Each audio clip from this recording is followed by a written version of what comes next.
दोस्तों नमस्कार, ये है मार्गदर्शन फॉर सिविल सर्विसेज। मैं अनुराग चौधरी। दोस्तों 6वीं कक्षा से 12वीं तक के एनसीईआरटी पुस्तकों पर आधारित पर्यावरण के एनसीईआरटी सार के अंतर्गत इस वीडियो में प्रस्तुत है महत्वपूर्ण अध्याय जैव मंडल यानी बायोस्फीयर। ये वीडियो विभिन्न परीक्षाओं के पर्यावरण खंड के साथ अध्यापक पात्रता परीक्षा टेट, सीटेट, यूपी टेट तथा बिहार राज्य विद्यालय अध्यापक भर्ती परीक्षा के लिए बहुत ही उपयोगी है। तो आइए शुरू करते हैं आज का वीडियो। एनसीईआरटी सार पर्यावरण के अंतर्गत जैव मंडल अध्याय से संबंधित महत्वपूर्ण तथ्य और जानकारी। दोस्तों इस वीडियो में हम जिन टॉपिक्स को कवर करेंगे उसमें ये जानेंगे कि जैव मंडल क्या होता है, जैव मंडल में जल की भूमिका क्या है, मनुष्य और जैव मंडल का संबंध क्या है और मनुष्य का जैव मंडल पर क्या प्रभाव पड़ता है। तो आइए शुरू करते हैं आज का वीडियो।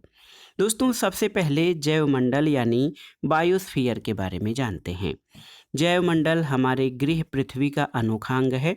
जिन जीवों से मिलकर जैव मंडल बना है ये अधिकतर उसी संकीर्ण क्षेत्र में पाए जाते हैं जहाँ पर स्थल मंडल, वायुमंडल और जल मंडल मिलते हैं। तो दोस्तों जैव मंडल एक ऐसा क्षेत्र है यानी जैव मंडल स्थल मंडल, वायुमंडल और जल मंडल का ऐसा क्षेत्र है जहाँ पर जीवधारी पाए जाते हैं। दोस्तों भूमि पर अनेक पेड़ पौधे और जीव जंतु पाए जाते हैं। ये वहीं मिलते हैं जहाँ स्थल मंडल और वायुमंडल का संपर्क होता है। ठीक उसी प्रकार समुद्र और स्थल के संपर्क में आने वाला क्षेत्र भी जीवों से भरा पड़ा है। ये जीव अधिकतर समुद्री तट और तट के समीपवर्ती उथले सागर के जल में निवास करते हैं। तट से दूर महासागरों के मध्य में अनेक जीव जंतु रहते हैं, लेकिन ये अधिकतर जीव महासागरीय जल के ऊपरी भाग में रहते हैं।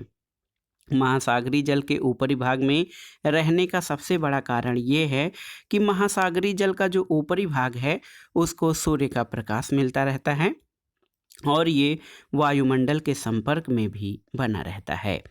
जैव प्रक्रियाओं अर्थात प्रजनन, वृद्धि आदि के लिए सूर्य के प्रकाश से ही ऊर्जा मिलती है। और आप जानते हैं कि जो हमारा पृथ्वी है, हमारी पृथ्वी पर ऊर्जा का जो स्रोत है, प्राथमिक स्रोत, वो सूर्य है। देखिए जीवों की उत्पत्ति और विकास के लिए पदार्थ या मैटर खनिजों से प्राप्त होता है, ये महत्वपूर्ण तथ्य है। दोस्तों ये खनिज मृदा, भूमि और महासागरों के जल में और वायुमंडल की निचली परतों में विद्यमान ऑक्सीजन तथा कार्बन डाइऑक्साइड के रूप में पाए जाते हैं। इसके अलावा जो अजैव पदार्थ हैं उनका जैव पदार्थों में रूपांतरण सूर्य की ऊर्जा से ही संभव होता है। यानी सूर्य की ऊर्जा बहुत ही महत्वपूर्ण है पृथ्वी के जीवधारियों के लिए और अजैव पदार्थों के जैव पदार्थों में रूपांतरण के लिए। देखिए ये कैसे होता है, तो ये जो अजैव पदार्थों से जैव पदार्थों का रूपांतरण है, इसी प्रक्रिया के परिणाम स्वरूप पृथ्वी पर सूक्ष्म जीवाणुओं से लेकर अनेकों विशाल और विविध प्रकार के जीव पाए गए हैं, जैसे बड़े वृक्षों, हाथी और विशालकाय व्हेल आदि। दोस्तों जैव मंडल के विकास और अस्तित्व को पर्यावरण के तत्वों के बीच पदार्थों और ऊर्जा के स्थानांतरण ने ही संभव बनाया है। तो ये बहुत ही महत्वपूर्ण है।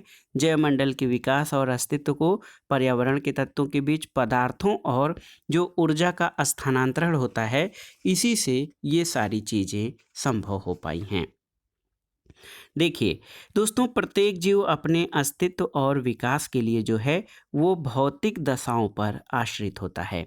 भौतिक दशाएं जैसे जो हमारी परिस्थितियां हैं, पर्यावरण हैं, ये और वहाँ पर जैसे धूप, वर्षा, नमी, स्थल का प्रतिरूप, ये सभी भौतिक दशाएं होती हैं। इससे ये निष्कर्ष निकलता है कि किसी क्षेत्र में पाए जाने वाले पेड़ पौधों तथा जीव जंतुओं के प्रकारों का सीधा संबंध उस क्षेत्र के भौतिक पर्यावरण से होता है। प्रत्येक जीव अपने लिए विशेष प्रकार के प्राकृतिक आवास को पसंद करता है। ऐसा इसलिए क्योंकि ऐसा आवास उसके लिए अनुकूलित होता है। जैवमंडल के सभी जीव एक दूसरे पर आश्रित होते हैं। दोस्तों, जैवमंडल के सभी जीव न केवल एक दूसरे पर आश्रित हैं, बल्कि वे उस भौतिक पर्यावरण से भी प्रभावित होते हैं जिसमें वे रहते हैं। यानी जीवधारियों पर अपने भौतिक पर्यावरण या भौतिक परिस्थितियों का प्रभाव अवश्य पड़ता है। दोस्तों, जैवमंडल पृथ्वी की एक पतली परत है, लेकिन यह हमारे जीवन के लिए बहुत ही महत्वपूर्ण है। पतली परत इसलिए कहा गया है क्योंकि ये एक सीमित क्षेत्र है, स्थल मंडल, जलमंडल और वायुमंडल कहा, जहाँ पर जीव पाए जाते हैं या निवास करते हैं। हमें भांति भांति के भोजन पदार्थ जैवमंडल के जीवों से मिलते हैं। हमें कपड़े, मकान और अन्य आवश्यकताओं की पूर्ति जैवमंडल से ही होती है। पृथ्वी पर हमारे जीवन के अस्तित्व का आधार जैवमंडल है। इसलिए जैवमंडल के विभिन्न जीवों के अंतर संबंधों को तथा भौतिक पर्यावरण और जैवमंडल के संबंधों को समझना हमारे लिए बहुत जरूरी है। तो सबसे पहले इस श्रृंखला में हम जानेंगे जैवमंडल में जल की क्या भूमिका होती है। दोस्तों, जैवमंडल पृथ्वी के जीव जंतुओं और वनस्पति के लिए जल जो है बहुत ही महत्वपूर्ण है। पौधे मृदा की नमी तथा भूमिगत जल से पोषक तत्वों को ग्रहण करते हैं। पौधों की आवश्यकता से अधिक जल भाप बनकर वायुमंडल में चला जाता है। पौधों की पत्तियों के सूक्ष्म रंध्रों में से जल जो है वो वाष्प के रूप में निकलता है। पौधों की पत्तियों से जल के निकलने को वाष्पोत्सर्जन कहा जाता है। दोस्तों, जो विषुवतीय वन प्रदेश होते हैं उसमें वाष्पोत्सर्जन द्वारा काफ़ी बड़ी मात्रा में जो जल है वो वायुमंडल में मिल जाता है। जीव जंतुओं को भी अपने पोषण और वृद्धि के लिए जल की आवश्यकता होती है, क्योंकि जल जो है जीवन के लिए बहुत ही महत्वपूर्ण घटक है। जल जीव जंतुओं के शरीर का महत्वपूर्ण हिस्सा है, क्योंकि जो भी जीवधारी हैं उनके संगठन और निर्माण में जल जो है सबसे महत्वपूर्ण है। जैव प्रक्रियाएं जो हमारी सभी गतिविधियों के लिए जो जैव प्रक्रियाएं होती हैं उसमें जल का कार्य बहुत महत्वपूर्ण है। पौधों की प्रकाश संश्लेषण जैसी जैव रासायनिक प्रक्रियाओं में जल जो है महत्वपूर्ण माध्यम का कार्य करता है। दोस्तों, जल पौधों में पोषक तत्वों के संचय का माध्यम भी है। जल ही जड़ों द्वारा मिट्टी से प्राप्त पोषक तत्वों को पौधे के विभिन्न अंगों में पहुंचाता है। इसके अलावा उपापचयन के दौरान उत्पन्न अपशिष्ट पदार्थों को बाहर निकालने के काम में जल ही माध्यम बनता है। तो जल का परिसंचरण केवल स्थल मंडल और वायुमंडल में ही नहीं बल्कि जैव मंडल में भी होता है, और जल का परिसंचरण बहुत ही महत्वपूर्ण है सभी जीवधारियों के लिए। दोस्तों, जल का परिसंचरण क्षेत्र स्थल मंडल, जैव मंडल और वायुमंडल सभी है। अब आइए जानते हैं मनुष्य और जैवमंडल यानी मैन एंड बायोस्फीयर। तो दोस्तों, मनुष्य जैवमंडल का एक अंग है। मानव इतिहास के प्रारंभिक युगों में मनुष्य भी अन्य जीवों की भांति पूरी तरह अपने पर्यावरण पर ही आश्रित था, लेकिन बहुत बड़ी जनसंख्या का भरण पोषण, संग्रहण, आखेट और मत्स्य ग्रहण के द्वारा ये संभव नहीं हो सका। और धीरे धीरे जब कृषि का विकास हुआ तो भोजन प्रचुर मात्रा में मिलने लगा, और इसी कारण लोग एक स्थान पर बस्तियां बसाकर या बस्तियां बनाकर अस्थायी रूप से रहने लगे। और जब ये विकास धीरे धीरे हुआ, लोगों की आवश्यकताएं बढ़ी और उनके लिए साधनों की आवश्यकता हुई, तो देखिए कोयले, लौह अयस्क और अन्य खनिजों ने इंडस्ट्रियल रिवोल्यूशन यानी औद्योगिक क्रांति को जन्म दिया। जब मनुष्यों ने रहना आरंभ किया, अनाज उत्पादन शुरू किया, तो खेतों और कारखानों का उत्पादन बढ़ा। ऑस्ट्रेलिया और अमेरिका जैसे नए महाद्वीपों में जाकर मनुष्य ने बस्तियां बसाईं। अपने उपकरणों के आधार पर मनुष्य पर्यावरण का स्वामी बन बैठा। और आप जान लीजिए कि मनुष्य के सभी क्रियाकलापों का एकमात्र उद्देश्य जो है वो पर्यावरण से अपनी बढ़ती हुई आवश्यकताओं की पूर्ति करना हो गया है।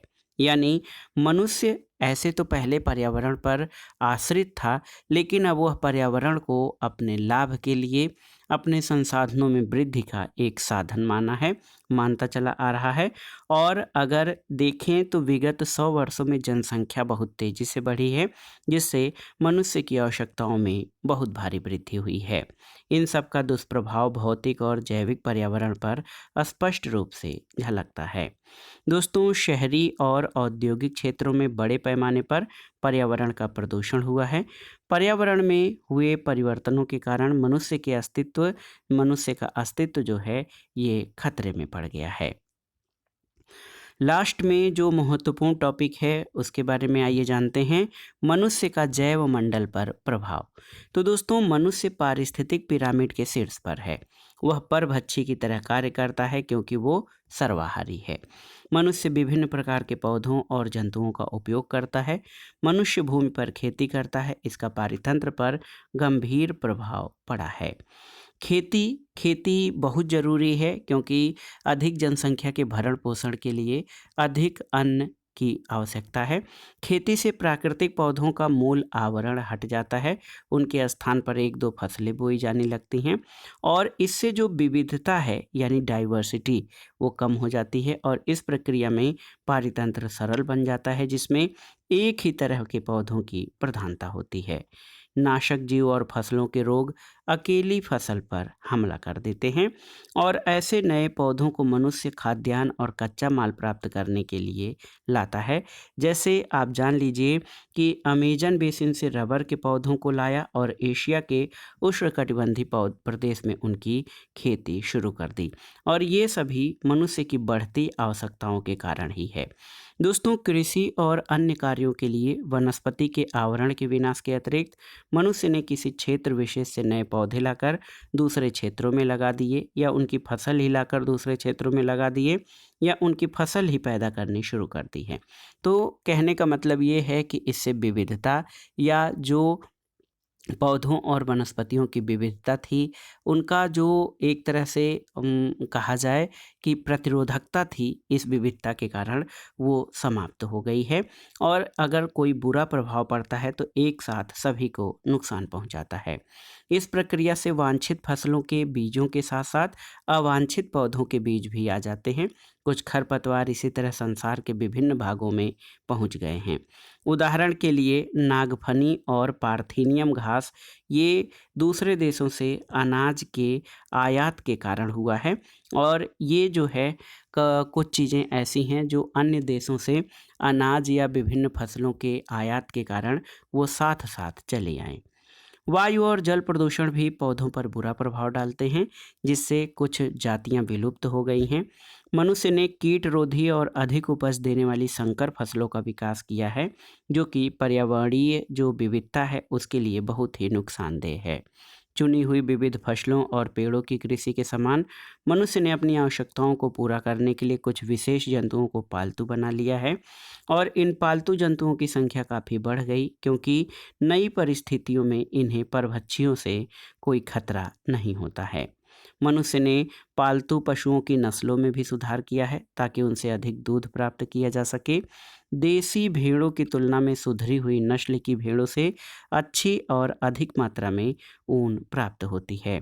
मनुष्य ने अपने भोजन के लिए नाशक जीवों पर नियंत्रण के लिए तथा अन्य कारणों से नए पशुओं, पक्षियों, मछलियों आदि का पालन प्रारंभ किया है और आप जान लीजिए कि जैसे जैसे मनुष्यों की जनसंख्या में वृद्धि हुई है उसी तरह मानवीय क्रियाएं और उनके आवास के लिए जो प्राकृतिक वनस्पतियों का विनाश किया गया, ये जो मानवीय क्रियाएं थी इनसे पशुओं और पक्षियों के जो प्राकृतिक आवास हैं वो नष्ट हो गए या उनके आवास का क्षेत्रफल घट गया।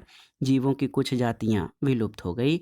कुछ जीव जैसे अमेरिकी गौर यानी बाइसन के विलुप्त होने की आशंका है और इसी तरह से मनुष्य ने पर्यावरण के प्रदूषण, पशु पक्षियों के शिकार और नए परभक्षियों को पर्यावरण में छोड़कर कुछ जीवों की जातियों को विलुप्त किया है।